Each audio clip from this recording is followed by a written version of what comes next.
Ainda falando sobre essa medida provisória, é importante entender também o que muda para as criptomoedas a partir da publicação da SMP com as alternativas ao IOF.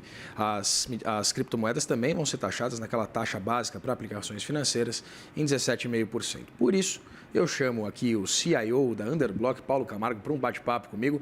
Muito bom dia, boa tarde já, Paulo. É um prazer ter você aqui. Boa tarde, Vitor. Tudo bem? Tudo certo. Paulo, queria começar pelo começo. Como essa taxação, né? Antes havia um limite, né, de R$ 35.000, não era isso? Para que esses ativos, esses criptoativos, eles fossem isentos do imposto de renda. Como essa taxação de 17,5% impacta o setor? Boa pergunta, tá, Vitor? Na verdade, até a publicação do SMP, a gente tinha duas regras, né, de tributação de criptoativos vigentes, né? Uma para aplicações em corretoras consideradas internacionais, e aí entrava dentro do âmbito de investimentos internacionais, e aí você tinha também a regra para corretoras consideradas nacionais, corretoras domésticas. Dentro do mercado doméstico, né, os investidores tinham ali um limite de isenção de até R$ 35.000 alienados durante o mês, onde você não recolhia imposto de renda. A partir dessas mudanças propostas ali dentro da medida provisória, agora as duas regras elas se unificam em uma só, né? Então não existe mais diferenciação entre corretoras nacionais e corretoras internacionais. E no final do dia, né, o investidor ele precisa pagar 17,5% sobre qualquer lucro que tiver em operações com criptomoedas, né? Isso impacta principalmente o investidor menor, né? O investidor pequeno que está começando nesse mercado, porque, primeiro, né, com a extinção dessa isenção, qualquer recolhimento de imposto é válido e também, né, faz com que a operação das corretoras de criptomoedas no Brasil se torne cada vez mais difícil, porque também houve, né, um aumento de oneração dentro do negócio nacional. Era sobre isso que eu queria, inclusive, tratar, Paulo, a respeito dessa elevação também da CSLL, né, aproximando um pouco essa taxação das instituições financeiras tradicionais, porque muito boa parte das negociações de cripto se dá exatamente por esse tipo de instituição, né, de plataforma financeira. De novo, a mesma pergunta, na verdade, sobre outro assunto. Como essa aproximação da CSLL cobrada das fintechs, das instituições tradicionais, também impacta o setor? Boa pergunta, tá, Vitor? Na verdade, como as duas coisas vêm ao mesmo tempo, o impacto ele é bastante severo dentro de operações, né, de corretoras nacionais. Por quê? Primeiro porque, né, o investidor ele vai buscar, né, alternativas melhores para ele. Então, né, a gente sabe que apesar da regra imposta aqui dentro da medida provisória valer tanto para corretoras internacionais como nacionais, a supervisão, né, dessas regras, ela é muito mais afrouxada em corretoras que estão em território internacional. Então, apenas corretoras que têm uma operação local aqui no Brasil, que vão estar dentro da alçada, né, de todos os órgãos regulamentadores, vai ter essa fiscalização, né, de maneira mais rígida. Isso, naturalmente, faz com que o investidor busque por essas alternativas fora do Brasil, o que é extremamente péssimo, é triste para o mercado nacional. Então, você está afastando o dinheiro, né, do Brasil e empresas que são internacionais vão deixar de ter apetite e vir, né, investir dentro aqui do mercado nacional. Então, isso é extremamente ruim. E aí você tem também o aumento da carga tributária via, né, a arrecadação do CSLL, que também aumenta, né, que é a contribuição social sobre o lucro líquido dessas empresas, que passaria ali de 9% para 15%. Então, as coisas elas não se ajudam por nenhum dos dois lados. Paulo, pensando um pouquinho nesse cenário, né, de uma migração desses ativos até para outras plataformas cuja fiscalização talvez não seja tão efetiva, o governo pode esperar algum tipo de frustração, então, do ponto de vista de receita projetada em relação a essa taxação dos criptoativos? Perfeito, tá, Vitor? Do jeito que, né, a MP vem hoje ao mercado, né, obviamente tem muitos pontos a serem esclarecidos ainda, muita estimativa a ser feita, né, não dá para prever exatamente qual o tamanho dessa evasão para corretoras do exterior, mas o fato é que, né, esse tipo de medida implementada dessa maneira, sem a consulta da indústria nacional, né, para ajudar a implementar esse tipo de controle, pode ser uma medida que seja contraprodutiva até mesmo do ponto de vista de arrecadação. Porque aqui, especialmente, você está afastando os investidores menores e, inclusive, diminuindo até mesmo a taxação de grandes investidores. Porque antes você tinha uma tabela progressiva de imposto de renda que partia dos 15% de imposto de renda até um limite, né, de lucro obtido sobre essas operações e chegava até 22,5% para grandes lucros ali, né, aí sim, né, aquele capital, né, com maior potencial de arrecadação de impostos, tá?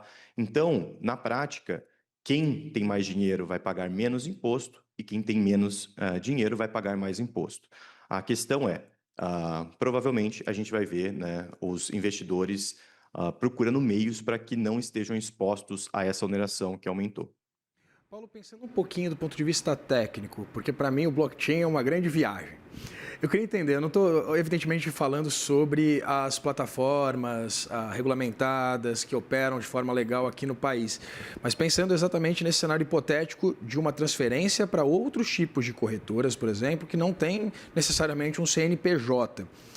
O blockchain ele é uma plataforma descentralizada. Eu queria entender o quanto a fiscalização ela pode ser difícil por parte, principalmente da Receita Federal, em torno exatamente desses criptoativos, cuja promessa é exatamente ser, né, passar ali abaixo do radar, não é isso?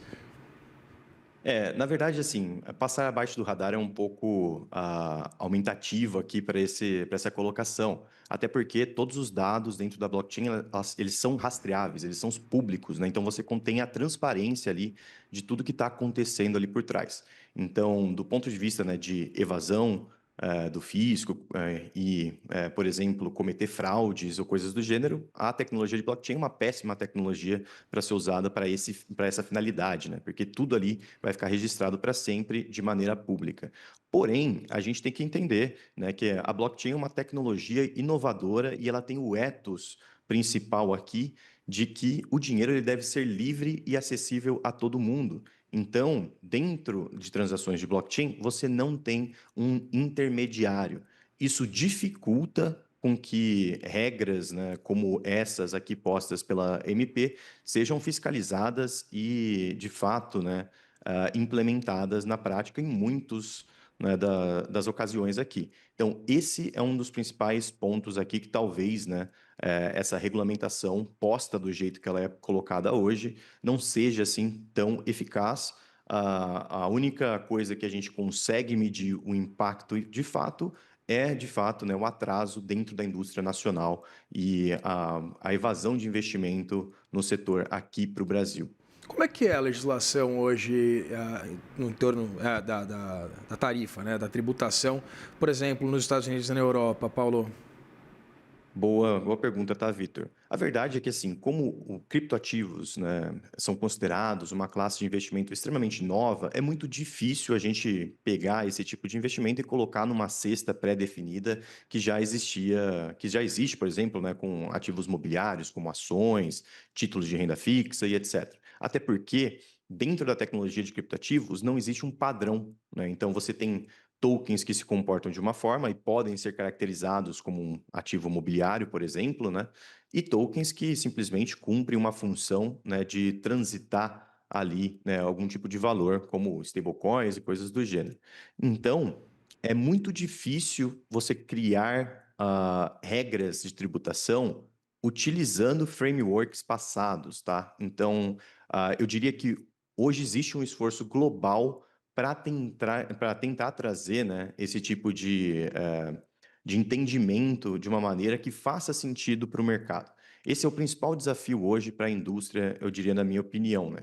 Criar um novo ferramental para que você tenha à disposição, né, para conseguir ter uma regulação mais proativa desse segmento, mas também, né, também que motive a inovação, que traga ali novos investimentos para o setor. Então, hoje, cada jurisdição vai ter uma regra diferente, tá?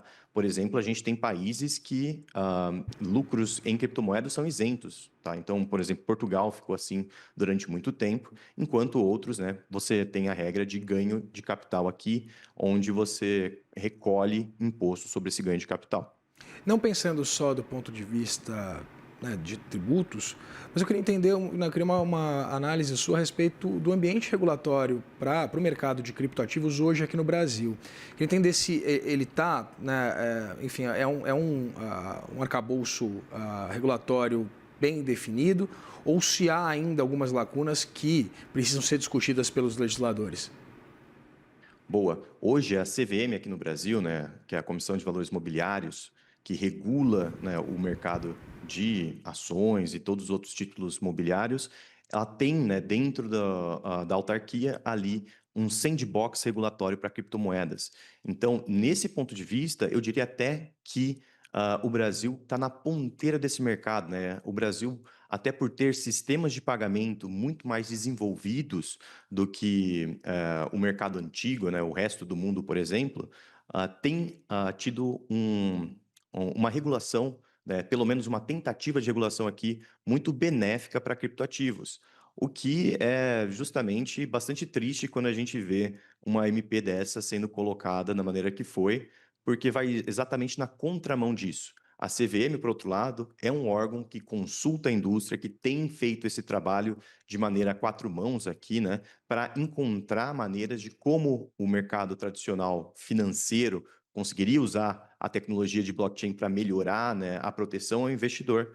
E, por outro lado, você tem aqui também, né, a parte mais de decisão, mais legisladora, trazendo aqui uma decisão que ela vai contra, né? E você está tirando esse papel aqui, né, da CVM. Então, hoje acho que existe uma dicotomia aqui dentro do mercado nacional, né? O órgão regulador ele tem feito o seu papel de maneira bastante positiva, porém a gente vê, né, os líderes do governo indo na contramão desse trabalho que tem sido feito até agora. Conversei com o CIO da Underblock, Paulo Camargo. Queria te agradecer pela disponibilidade e pelo papo aqui no CNN Money, Paulo. Muito obrigado, Vitor. Até logo. Forte abraço, até mais.